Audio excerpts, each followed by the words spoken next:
ये होगा ही होगा, इसको रोका नहीं जा सकता है। ना जाति जनगणना रोकेगा, ना सोशो इकोनॉमिक सर्वे रोकेगा, ना इंस्टीट्यूशनल सर्वे रोकेगा, ना 50% का बैरियर रहेगा। ये तीन सारे के सारे उड़ेंगे, क्योंकि हिंदुस्तान की जनता ने ये मन बना लिया है। ऑर्डर आ गया है, जनता से ऑर्डर आ गया है। अब आपको प्रधानमंत्री जी को यह बात एक्सेप्ट कर देनी चाहिए और ऑर्डर लागू कर देना चाहिए, और अगर नहीं करेंगे तो फिर दूसरे प्रधानमंत्री करेंगे।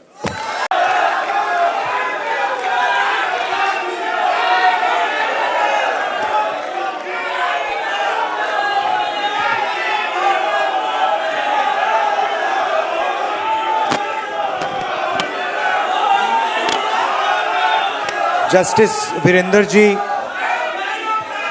Anil Jain ji, Ashok Bhat ji, Sushil Pasi ji, Niyazi Nadeem ji, Ravikant ji, R K Sahu ji, Rajesh Sachan ji, Frank Hajur ji, Meena Kotwal ji, Subhashini Yadav ji, Congress party के सीनियर नेता, सिविल सोसाइटी के लीडर्स, मेंबर्स, मित्रों, आप सबका यहां बहुत बहुत स्वागत, नमस्कार।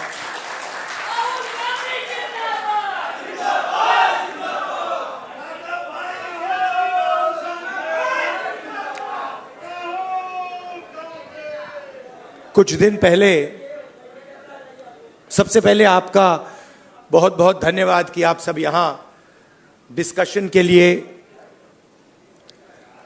आए, मेरी बात सुनने आए। इसके लिए आपको पहले ही मैं धन्यवाद करना चाहता हूं।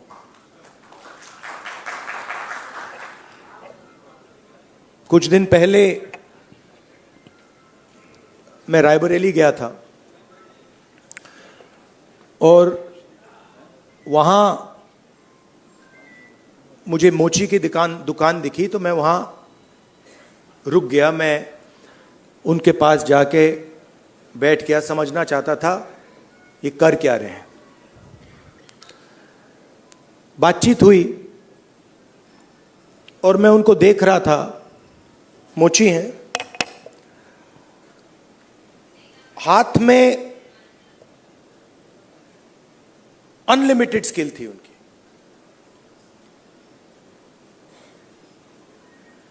मतलब 30-40 साल का एक्सपीरियंस था। मैंने वो जूता लिया, मैंने बनाने की कोशिश की, वो मतलब सवाल ही नहीं उठता।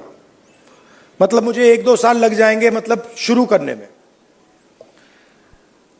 बातचीत हुई, मैंने पूछा क्या हो रहा है, कैसे चल रहा है। उन्होंने कहा ये जो मेरा बेटा है ये पहले मेरे साथ काम करता था, अब नहीं करता है, ये भाग गया, चला गया। तो मैंने कहा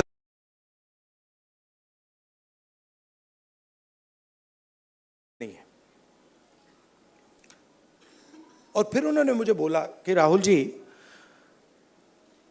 मेरी लाइफ में सिर्फ एक व्यक्ति ने, मेरे पिता ने मेरी रिस्पेक्ट की है और किसी ने मेरी रिस्पेक्ट नहीं की, और ये सब लोग मेरा मजाक उड़ाते हैं। तो मैंने कहा, उनसे कहा कि तुम्हें मालूम कैसे कि मजाक उड़ाते हैं? नहीं, कभी कभी तो मुझे सीधा बोल देते और कभी कभी दूसरे लोग मुझे आके कहते हैं। मैं जब जा रहा था, मैं सोच रहा था इतना हुनर है, इतनी स्किल है, और किसी से इनको इज्जत नहीं मिल रही। और ऐसे हजारों लोग हैं। और ये हिंदुस्तान में हर रोज हो रहा है। इस देश में हुनर की इज्जत है ही नहीं। जिसके पास स्किल है, जिसके पास हुनर है, जो काम करना जानता है, उसकी इज्जत है ही नहीं। रियलिटी है ये देश की। और ये सारे के सारे जो नेटवर्क्स हैं, 21वीं सदी में हम इसको नेटवर्क कह सकते हैं। चाहे ये बढ़इयों का नेटवर्क हो, मोचियों का नेटवर्क हो, धोबियों का नेटवर्क हो, इन सब में बहुत गहरी स्किल छुपी हुई है। हाथ मिलाने से पता लग जाता है। आप धोबी से हाथ मिलाइए, वो ऐसा दबाता है हवा निकल जाती है। मैंने किया है। वो जैसे पकड़ता है ऐसे लगता है कि भैया 10-15 लोगों ने पकड़ लिया हाथ। आप बढ़ई का हाथ पकड़िए, उसमें दिख जाता है।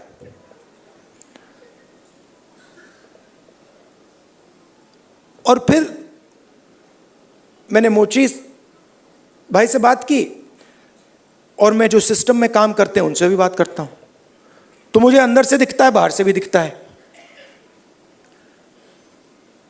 तो फिर जब मैं उनके साथ बैठा था, मुझे एक बात याद आई। यूपीए की सरकार थी और स्किल डेवलपमेंट मिशन यूपीए के सरकार ने शुरू किया। मतलब उसमें एक नए व्यक्ति को चीफ बनाया, और उन्होंने मुझसे टाइम मांगा, तो मैंने कहा मिल लेता हूं। तो आए, टाटा कंपनी के लिए काम करते थे। आए, बैठे, और उन्होंने मुझे, इंजीनियर थे शायद, उन्होंने मुझे हिंदुस्तान की जो स्किल डेवलपमेंट है उसके बारे में उन्होंने बोला। और मैं सुना, आधा घंटा बोले कि हम आईटीआई बनाएंगे, आईटीआई में लोगों को ट्रेनर बनाएंगे। ये पूरा उन्होंने डिस्कशन किया, मैं सुन रहा था। और फिर मैंने उनसे सवाल पूछा।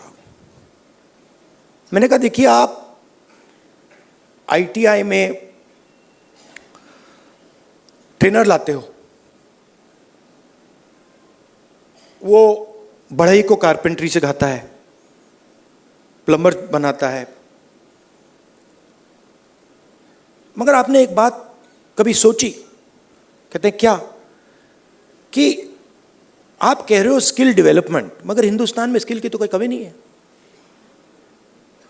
मतलब आप आईटीआई में बढ़ई तैयार कर रहे हो,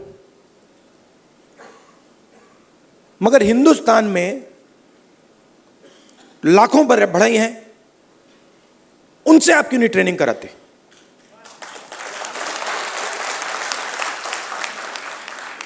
तो ये थोड़ा चौंक गए। मतलब, मैंने कहा मतलब बता देता हूं। मान लीजिए आपको नाई ट्रेन करने हैं, आप सर्टिफिकेशन सेंटर खोल दीजिए। हर डिस्ट्रिक्ट में आप एक सर्टिफिकेशन सेंटर खोल दीजिए, और उत्तर प्रदेश के हर नाई को कह दीजिए, देखिए भैया आप गुरु हो, आप शिष्य लो, उनको तैयार करो, अपनी दुकान में तैयार करो, और फिर उनको सर्टिफाई करो। अगर आपके जो शिष्य हैं सर्टिफाई हो जाएंगे, आपको हम 100, 200, 500, 1000 रुपए बैंक अकाउंट में डाल देंगे। मतलब जो स्किल का नेटवर्क है उसका प्रयोग क्यों नहीं करते आप? बिल्कुल चुप हो गए। मतलब मुझे देख रहे थे कि ये मतलब व्यक्ति पागल है, इसको क्या हो गया। मतलब आप आईटीआई में, अच्छा मजे की बात बताऊं, ये जो हमारे ये मोची भाई हैं, इन्होंने मुझे बोला कि राहुल जी, मोदी जी ने नया प्रोग्राम शुरू किया, मुझे वहां बुलाया, मैं गया, और फिर मुझे कहते हैं कि आपकी ट्रेनिंग कराएंगे। राहुल जी, मैं तो 40 साल से मोची का काम कर रहा हूं। सुनो, मैं वहां गया, वो जो उनका ट्रेनर था उसको मैं सिखा के आ गया।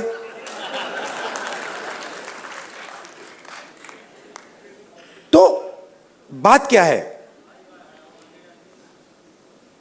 चाहे नाई हो, बढ़ई हो, प्लम्बर हो, धोबी हो, मोची हो, किसान हो, नॉलेज इनके हाथ में है, मगर सिस्टम इनसे कोई बात ही नहीं करता। सिस्टम दूसरे डायरेक्शन पे चल रहा है। आपने आईटीआई बना दी, हमारी सरकार ने बनाई, मगर उसका जो नॉलेज सिस्टम है उसका तो कोई कनेक्शन ही नहीं है। तो मैंने उनसे कहा देखो मैं आपको बताता हूं, अगर आपने नाइट ट्रेन करने हैं, मान लो आपने हिंदुस्तान में 10 लाख नाई ट्रेन करने हैं, आप हिंदुस्तान के नाइयों को पकड़ो और कहो भैया आप ट्रेन करो, 6 महीने में 10 लाख नाई आपके सामने आ जाएंगे और कोई ज्यादा पैसा भी नहीं लगेगा, मगर ना। तो हो क्या रहा है,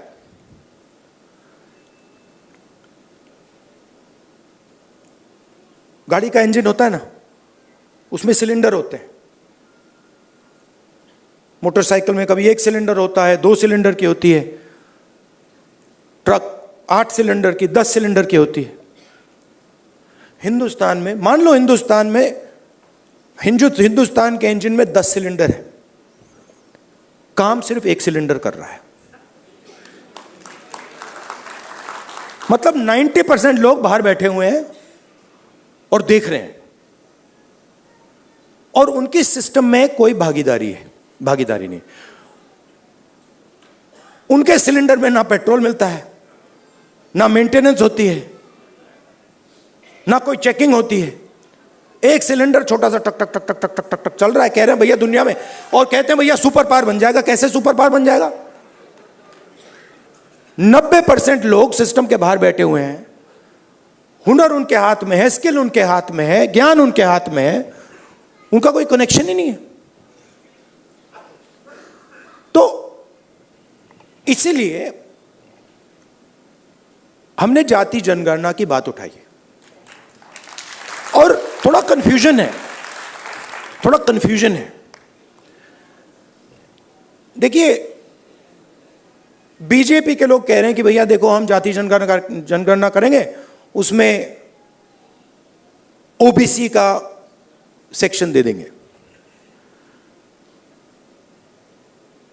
जाति जनगणना, सबसे पहले सिर्फ वहां ओबीसी लिखना का कोई मतलब नहीं है।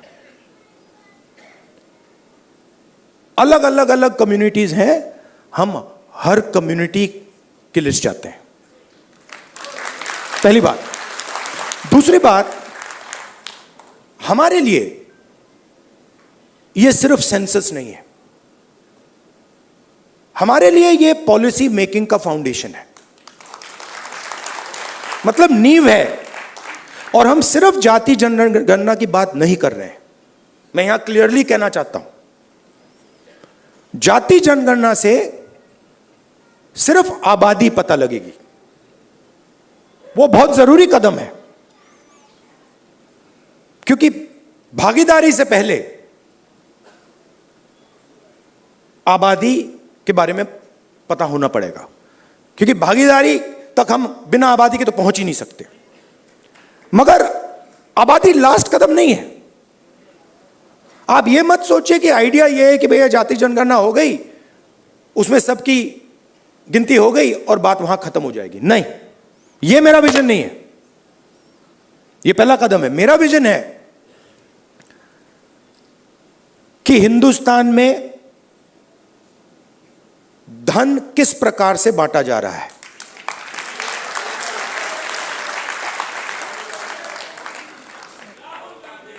ओबीसी के हाथ में कितना है, दलितों के हाथ में कितना है, मजदूरों के हाथ में कितना है, पहली बात। दूसरी बात, हिंदुस्तान के जो इंस्टीट्यूशंस हैं, ब्यूरोक्रेसी हो, जुडिशरी हो, मीडिया हो, इसमें इन लोगों की कितनी भागीदारी है। मतलब हम ये समझना चाहते हैं कि कॉन्स्टिट्यूशन ने कहा था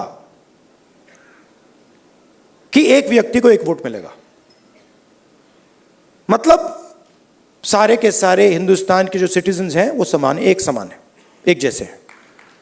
तो हम ये पूछ रहे हैं कि अब 70 साल हो गए,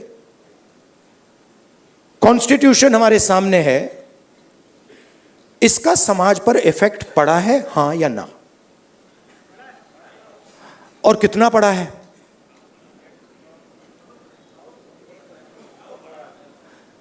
पड़ा है। मगर अगर मैं कॉर्पोरेट इंडिया को देखूं और लिस्ट निकालूं और हिंदुस्तान के 500 सबसे बड़े उद्योगपतियों की लिस्ट निकालूं, मैंने निकाला है, उसमें आपको एक भी दलित, एक भी आदिवासी, एक भी पिछड़े वर्ग का व्यक्ति नहीं मिलेगा। और सिर्फ कॉर्पोरेट इंडिया की बात नहीं कर रहा हूं, आप जुडिशरी देख लीजिए, कॉर्पोरेट इंडिया देख लीजिए, मीडिया देख लीजिए। आप मुझे बता दो, नेशनल मीडिया में दलित एंकर का नाम बता दो मुझे, आदिवासी एंकर का नाम बता दो, ओबीसी एंकर का नाम बता दो, कौन है बता दो। तो नैरेटिव बनाते हैं ना। आप देखिए, हिंदुस्तान में 50% आपने कहा कि आधी आबादी ओबीसी है, उसमें आप 15% दलित जोड़ दीजिए, 8% आदिवासी जोड़ दीजिए। माइनॉरिटीज की बात मैंने अभी की भी नहीं, 73 आता है। 73% दलित, आदिवासी, ओबीसी। कॉर्पोरेट इंडिया में 0, मीडिया में 0, आप हो ही नहीं। तो अब हम अगर पॉलिसी बनाएंगे और हिंदुस्तान की जो सच्चाई, जो रियलिटी है, उसकी बेसिस पे हम पॉलिसी नहीं बनाएंगे तो उसका क्या मतलब है?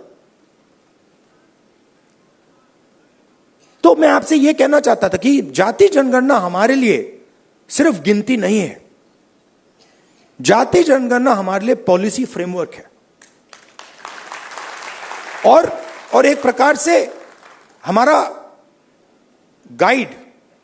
जैसे कॉन्स्टिट्यूशन हमारा एक गाइड है जिसपे ये लोग रोज आक्रमण कर रहे हैं, जाति जनगणना, सोशो इकोनॉमिक सर्वे, इंस्टीट्यूशनल सर्वे, ये हमारा दूसरा गाइड होगा। और हमारा लक्ष्य है कि जो मैंने आपसे कहा कि 10 सिलेंडर की गाड़ी है, 9 सिलेंडर बंद पड़े हुए हैं, तो हमारा लक्ष्य है कि 10 के 10 सिलेंडर काम करें। आप मुझे बताओ, पूरा का पूरा बैंकिंग सिस्टम, पूरा का पूरा बैंकिंग सिस्टम, नरेंद्र मोदी ने 16 लाख करोड़ रुपए 25 लोगों का कर्जा माफ किया है। शेम, 16 लाख करोड़ रुपया। अच्छा, उन 25 लोगों में एक दलित नहीं था, एक आदिवासी नहीं था, एक पिछड़ा नहीं था, एक माइनॉरिटी नहीं था। तो पूरा का पूरा बैंकिंग सिस्टम 15 लोगों के लिए बनाया गया है। ये जो हमारे भाई हैं जो मोची का काम कर रहे हैं, जिनको पूरी लाइफ में इज्जत नहीं मिली, इनके लिए एक बैंक क्यों नहीं है जो इनकी मदद करे? कहे कि हम स्पेशलाइज्ड बैंक बनाएंगे सिर्फ इनके लिए। तो पॉलिसी मेकिंग फ्रेमवर्क का यह मतलब है, हमारा काम हिंदुस्तान की 100% आबादी की मदद करने का है। हमारा काम 5%, 10% आबादी की मदद करने का नहीं है। वो सरकार का काम हो ही नहीं सकता। और उसके लिए हमें इंफॉर्मेशन चाहिए। 21वीं सदी है, हमें डेटा चाहिए। डेटा है ही नहीं। आप नोट कीजिए, मैंने 2 चीजें कही हैं। मैंने कहा है कि जाति जनगणना, social economic state census, institutional census हम कराएंगे, और 50% का जो बैरियर है जिसको हम एक्सेप्ट नहीं करते हैं, फ्रैंकली बोलूं तो इसको हम उड़ा के फेंक देंगे। ये दो चीजें मैंने कही हैं। और मगर उसके बाद मैंने आज